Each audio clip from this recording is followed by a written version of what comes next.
नमस्कार दोस्तों, मैं देवेंद्र साहू स्वागत करता हूं आप सभी का आपके अपने YouTube चैनल देवगीत क्लासेस पर। दोस्तों, श्रृंखलाओं का योगफल वाले टॉपिक में हम लोग कल की क्लास में प्रश्न 11 तक कवर कर चुके थे। आज प्रश्न 12वें से कहाँ तक है? प्रश्न 18 तक। इसमें हम लोग क्या करने वाले हैं? प्रथम n सम प्राकृत संख्याओं के बारे में के योग के बारे में पढ़ने वाले हैं और वैसे ही विषम प्राकृत संख्याओं के योग के बारे में। तो हम लोग समांतर श्रेणी का, ये आखिर समांतर श्रेणी ही है, जितने भी श्रेणी हैं यहाँ पे वो सभी के सभी क्या समांतर श्रेणी हैं। तो समांतर श्रेणी का बेसिक फार्मूला देखे थे और बेसिक फार्मूले से ही हम लोग प्रथम n प्राकृत संख्याओं का योग का फार्मूला निकाले और प्रथम n सम प्राकृत संख्याओं के योग का फार्मूला निकाले और प्रथम n विषम प्राकृत संख्याओं के योग का फार्मूला निकाले थे। तो एक बार लिख लेते हैं कि क्या क्या चीज़ था। सम प्राकृत संख्याओं का योग कितना था? n इंटू n प्लस 1 था। वैसे विषम प्राकृत संख्याओं के योग के लिए सिर्फ n स्क्वायर था। n इंटू n प्लस 1 किसके लिए था? प्रथम n सम प्राकृत संख्याओं का योग, लेकिन वो बोला है प्रथम, इस चीज़ को ध्यान रखेंगे। अब प्रश्न को सॉल्व करते हैं। क्या बोला? सॉल्यूशन है ना, 12वें प्रश्न का सॉल्यूशन 2 + 4 + 6 मतलब कि ये प्रथम n सम प्राकृत संख्याएं ही तो है। अपने को यहाँ पे क्या चीज़ दिख रहा है? 2 + 4 + 6 कहाँ तक जाना है? 80 तक। तो इस प्रश्न को दो मेथड से सॉल्व किया जा सकता है। 2 + 4 + 6 प्लस कहाँ तक? 80 तक। तो फार्मूला लगा देते हैं डायरेक्ट। क्या है? n into n plus 1। तो मेरे को ये पता होना चाहिए ना कि n का वैल्यू क्या है। अब यहाँ पे गलती ये नहीं करेंगे बिल्कुल कि n का वैल्यू 80 है करके। भाई n क्या चीज़ है? पदों की संख्या। तो ऐसे अगर गिनते जाओगे 2 4 6 8, इसको 1 2 3 करके गिनते जाओगे तो टाइम तो बहुत खपने वाला है। तो अपने को n का भी फार्मूला क्या पता है? n = l - a divided by d plus 1। यहाँ से निकाल लेते हैं। अभी इस प्रश्न में कोई दिक्कत नहीं, स्पष्ट रूप से दिख रहा है 2 का गैप है, मतलब कि लास्ट 80 तक गया है तो 40 पद हैं करके। आप डायरेक्ट यहाँ पे 40 रख सकते हो n का वैल्यू, लेकिन आपको नहीं आ रहा है वो चीज़ भी समझ में, तो उसके लिए यहाँ पे क्या है? फार्मूले से निकाल सकते हैं। l का वैल्यू कितना है? 80। और 80 में क्या घटाना है? 2 बटे सर्वांतर कितना है? 2। ये हो गया। तो 78/2 प्लस 1 है 78/2 मतलब कि 39। 39 और 1 कितना हो गया? 40। मतलब कि n का वैल्यू कितना आ रहा है? 40। तो यहाँ पर रखते हैं। तो n into n plus 1, n का वैल्यू कितना बोले अभी? 40। 40 का गुना किससे होगा? 41, क्योंकि ये कितना होगा? 40 प्लस 1 कितना? 41। सॉल्व किया जाए। 4 एकम 4, 4 चौक 16, इकाई में क्या है? 0 है। प्रश्न का उत्तर क्या होगा? 1640। तो ये था डायरेक्ट अपन फार्मूला लगाए प्रथम n सम प्राकृत संख्याओं के योग वाला, तब के केस में। अब इसी को हम लोग कैसे सॉल्व कर सकते थे कि इस प्रश्न में क्या दिख रहा है? कॉमन दिख रहा है 2 2 4 6, कहाँ तक है? 80 तक। यहाँ पे क्या चीज़ दिख रहा है मेरे को? कॉमन दिख रहा है। क्या? 2 कॉमन दिख रहा है। तो 2 को मैं क्या कर सकता हूँ? कॉमन निकाल लेता मैं यहाँ से। ये कितना हो गया? 1 + 2 + 3 प्लस कहाँ तक जाएगा ये? 40 तक। अब ये देख रहे हैं क्या चीज़ हो रहा है? ये अपने पास प्रथम n प्राकृत संख्याओं का योग वाला ही सीरीज मिल गया है। अब इसमें कितने पद दिख रहे हैं? 40। तो उसके लिए फार्मूला क्या था? n into n plus 1 divided by 2। इधर 2 अलग से चल रहा है तो ये कैंसल आउट हुआ, ये कैंसल आउट हुआ, तो फिर से वही तो आ गया n into n plus 1। n का वैल्यू कितना दिख रहा था यहाँ पे? 40। तो ये 40 किया और ये 40 गुना 41 कितना हो गया? फिर से अपना 1640 मिल गया। तो कहीं से भी बनाएं, क्योंकि ये पूरे के पूरे जो भी फार्मूले हैं वो क्या है? डेरिवेटिव्स हैं। तो यहाँ पर अपने को कोई दिक्कत नहीं होने वाला है। फिर भी हम लोगों को सभी फार्मूला याद रखना है कि समांतर श्रेणी के लिए जो फार्मूला पढ़े उसको अलग से याद रखना है। उसके अलावा प्रथम n सम प्राकृत, प्रथम n विषम प्राकृत, ये सब फार्मूला को भी याद रखना है। आगे देखते हैं क्या बोला।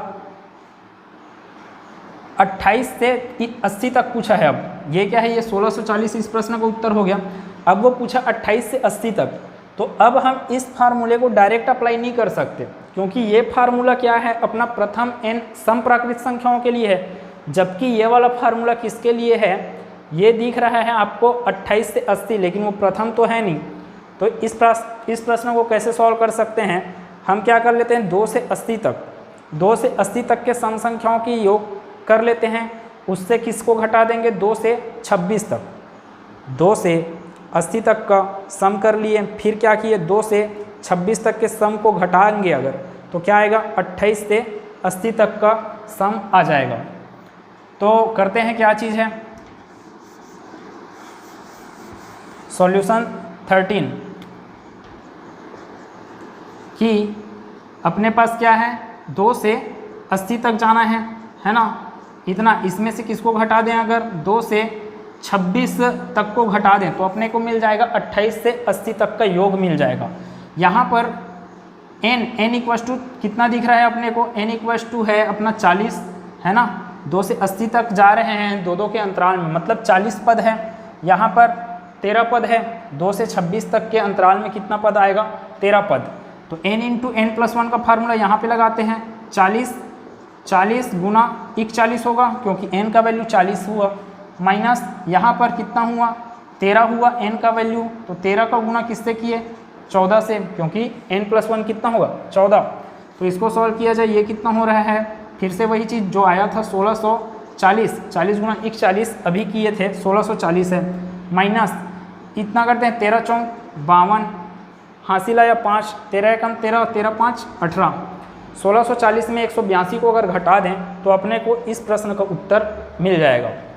1640 में 182 को घटाते हैं कितना आएगा, 10 में 2 गया 8 है ना, यहाँ पे कितना आ गया 13, 13 में 8 गया 5, यहाँ पर 15 बचा, 15 में 1 गया 14, मतलब इस प्रश्न का उत्तर कितना आ रहा है 1458। अब इस प्रश्न को और बेसिक मेथड जो था उससे भी तो सॉल्व किया जा सकता है, किससे, एसएन से। एसएन इक्वल टू क्या था n/2 प्रथम पद और ये अंतिम पद का योग, इतना था। यहाँ पे डायरेक्ट दिख रहा है मेरे को कि प्रथम पद क्या है, प्रथम पद n का वैल्यू बस निकालना है। अपने पास प्रथम पद दिया है 28 और अंतिम पद दिया है 80, तो n का वैल्यू निकाल के रखते हैं। n इक्वल टू क्या है l-a divided by d+1। l का वैल्यू कितना दिया है वहाँ पे 80 है, 80 में किसको घटाना है 28 को। अंतराल कितना है, सभी संख्याओं के बीच का अंतराल कितना है 2 है प्लस 1, तो 80 में 28 को घटाते हैं, 10 में 8 गया अपने पास 2, 7 में 2 गया 5 बटे में 2, ये कितना आ जाएगा अपने पास 27, ये 26 हुआ, 26 1 27। n का वैल्यू कितना आ रहा है 27 बटे में क्या है 2 है, गुना a प्लस l, a 28 हुआ है, वहाँ पे l कितना है 80 है। आगे सॉल्व करते हैं, 27 बटे 2 गुना 8 और 0 8, 2 और 8 10, तो 108। इसको भाग देंगे कितना आ रहा है 54 है ना, 2 पंचे 10, 2 पंचे 10 और 2 चौक 8। इसको 27 को आप 54 से गुना करते बैठे रहिए, यह तो इसका एक तरीका है। क्या तरीका है, अगर आपको स्क्वायर याद है, मैं बोला था कि आप स्क्वायर को याद कर लेना, कहाँ से कहाँ तक 1 से 30 तक के स्क्वायर को याद कर लेंगे करके। यहाँ से क्या समझ में आ रहा है 27 गुना 54 को कैसे लिखा जा सकता है 27 गुना 2 करके, ये मिल गया 27 का स्क्वायर। तो 27 का स्क्वायर कितना होता है, 27 का स्क्वायर अपने को मिलेगा 729। 27 का स्क्वायर कितना हो गया 729। 729 के साथ किसका गुना करना है 2 का। अब ये 729 का 2 से गुना कितना आएगा 1458। 729 का 2 गुना ही कितना होता है 1458। तो फिर से इस प्रश्न का उत्तर क्या मिल रहा है अपने को 1458। तो किसी भी मेथड से बनाएं, अपने को सब मेथड से बनाना वहाँ ज़रूरी नहीं है, लेकिन हमारा दिमाग काम करना चाहिए कि हम किस किस मेथड से बना सकते हैं करके। वहाँ ऑप्शन ही में ही क्लिक करना है, वहाँ पे ऑप्शन में ही गोला मारना है, तो अपने को कोई भी मेथड से बनाएं वहाँ पे काम बन जाएगा अपना। 1458 इस प्रश्न का उत्तर होगा। आगे देखते हैं, 1 से 2019 के बीच कुल सम संख्याएं पूछ रही है। वहाँ पे क्या पूछ रहा है कि कुल सम संख्याएं कितनी होंगी करके। अभी वो ये नहीं पूछा कि योग कितना है करके, वो पूछ रहा है कि पदों की संख्या कितनी है, पदों की संख्या ही पूछ रहा है। मेरे को पता है कि एक सबसे छोटी 1 से 2019 के बीच सबसे छोटी सम संख्या कौन सी है 2 है। उसके बाद 4 6 ऐसे करके अपने को कहाँ तक जाना है 2018 तक। 2019 तो सम संख्या है नहीं, उससे पहले क्या आता है 18 एक सम संख्या आता है। अब ये मिल गया मेरे को l, ये मिल गया a, फार्मूला लगा देते हैं। n इक्वल टू क्या है, l minus a divided by d plus 1। तो l का वैल्यू कितना है 2018 माइनस a का वैल्यू कितना है 2 बटे में सभी के बीच का गैप कितना हुआ है 2 2 2 का गैप ही चल रहा है। तो यहाँ पे सर्वांतर 2 और ये 1, 2018 में 2 गया, 2016 बटे 2 और ये 1, 2016 बटे 2 कितना आएगा आपका 1008। ठीक, 2016 बटे 2 करेंगे कितना आएगा 1008, 1008 में 1 को जोड़ेंगे कितना आएगा 1009। इस प्रश्न का उत्तर होगा 1009। अपने को एग्ज़ाम में ऐसी पास पास में ही अपने को ऑप्शन मिलता है 1008, 1009, 1010, 11, 12 ऐसे करके ही ऑप्शन मिलेगा, और जो गलत उत्तर आएगा वो खुद ऑप्शन में रहेगा वहाँ पे। तो ध्यान से उसको कीजिएगा, कैलकुलेशन मिस्टेक ना हो। 1009। अब ये तो हुआ अपना सम संख्याओं का योग हुआ। अपन देखते हैं अब विषम संख्याओं का योग। विषम संख्याओं के योग के लिए क्या है, एन स्क्वायर ही बस फार्मूला है। एक ठोक डिराइव किए थे जो वो वाला फार्मूला क्या है एन स्क्वायर। अब उस प्रश्न में पूछा वो क्या पूछा, वो प्रथम 35 विषम प्राकृत संख्याओं का योग। कौन सा प्रश्न है, प्रश्न नंबर 15 है। प्रथम 35 विषम प्राकृत संख्याओं का योग। मैं यहाँ पे जितना भी प्रश्न लिया हूँ उसमें 1-2 प्रश्न ही छोड़कर बाकी के सभी प्रश्न एग्जाम में आए हुए हैं, तो मैं उसी को लिया हूँ और उसी को समझा रहा हूँ ताकि कॉन्सेप्ट इसमें और अच्छे से बने।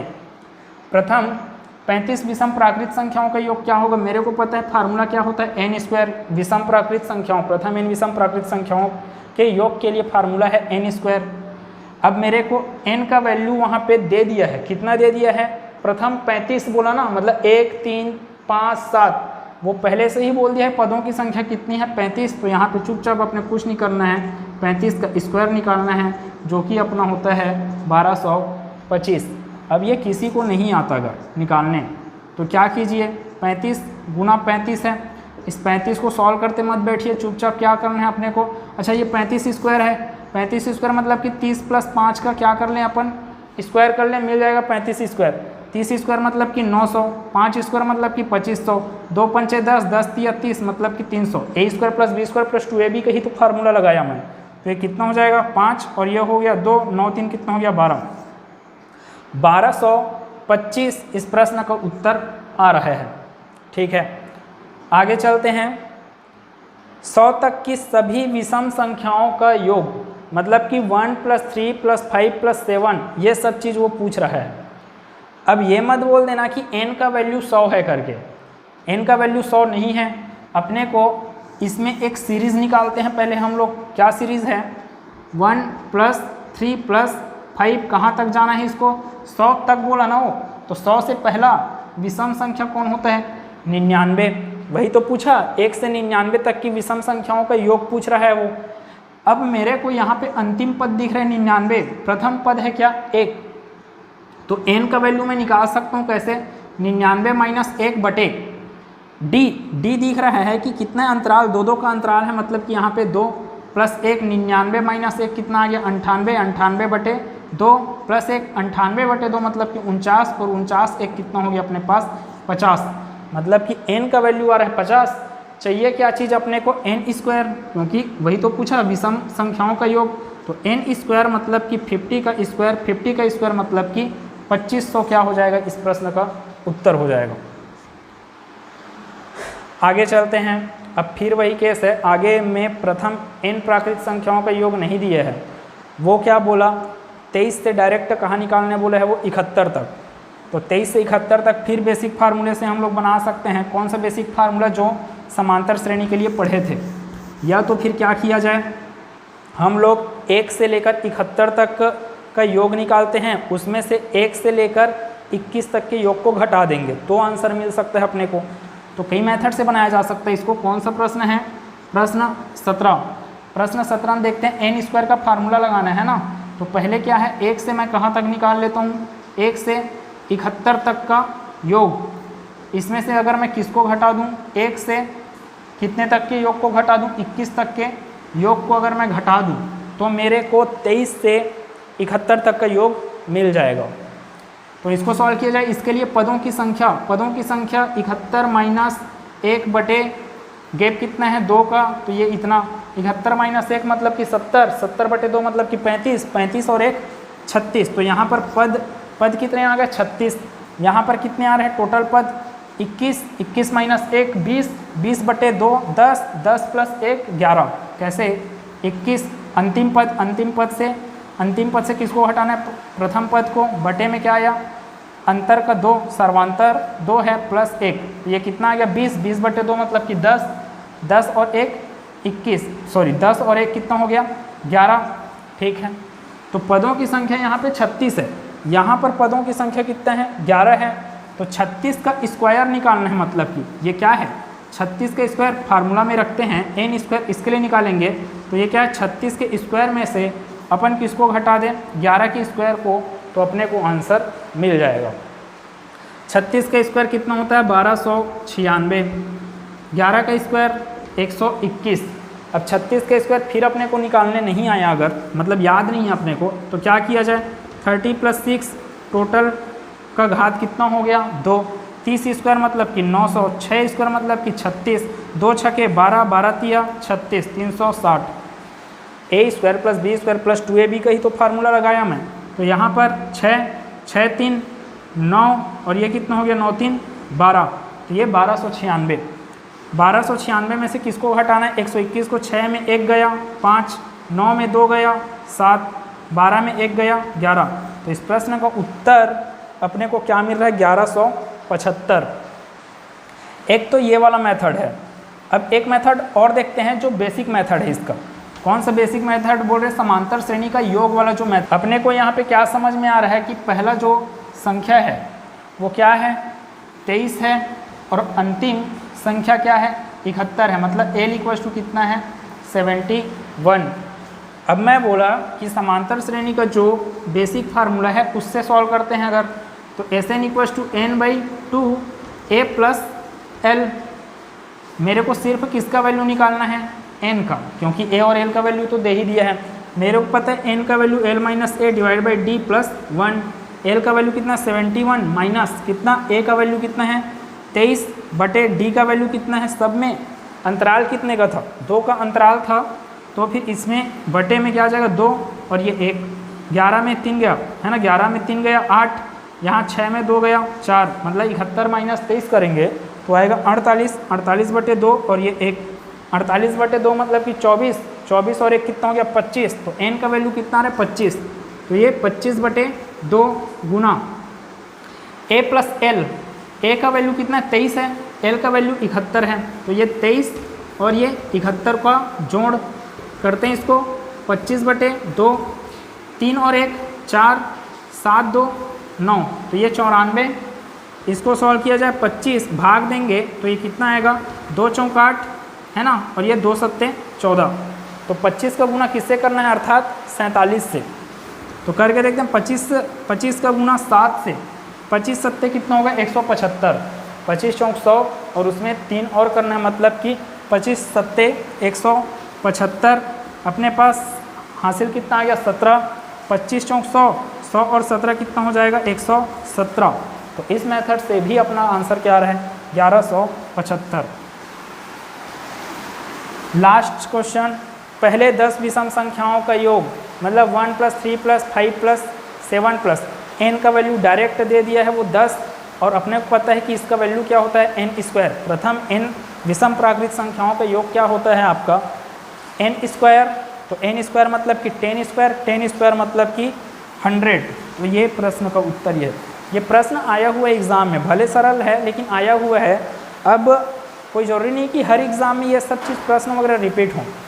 ये बेसिक प्रश्न है जिसके आधार पर टफ प्रश्न को सॉल्व किया जाता है। तो आप यहाँ पे स्टार्ट कर रहे हो छोटे प्रश्नों से, इसका अर्थ ये नहीं कि आप इसको देख लिया और इतने में काम चल जाएगा। आपको इसके अलावा जितना ज़्यादा हो सके वो प्रैक्टिस करना पड़ेगा। बुक वगैरह से HD यादव से प्रैक्टिस कीजिए, आर्यभट्ट से प्रैक्टिस कीजिए, जो भी बुक आपका मिल रहा है, जो भी क्वेश्चन पेपर हैं उनसे प्रैक्टिस कीजिएगा, तभी अपना मैथ्स क्या हो पाएगा स्ट्रॉन्ग हो पाएगा। तो उम्मीद करता हूँ कि ये क्लास आप लोगों को समझ में आया होगा, और अगर ये क्लास अच्छा लगा तो वीडियो को लाइक कीजिएगा, शेयर कीजिएगा, चैनल को सब्सक्राइब कीजिएगा और अगला नोटिफिकेशन पाने के लिए बेल आइकन को क्लिक करके रखिएगा। मिलते हैं नेक्स्ट वीडियो में। धन्यवाद।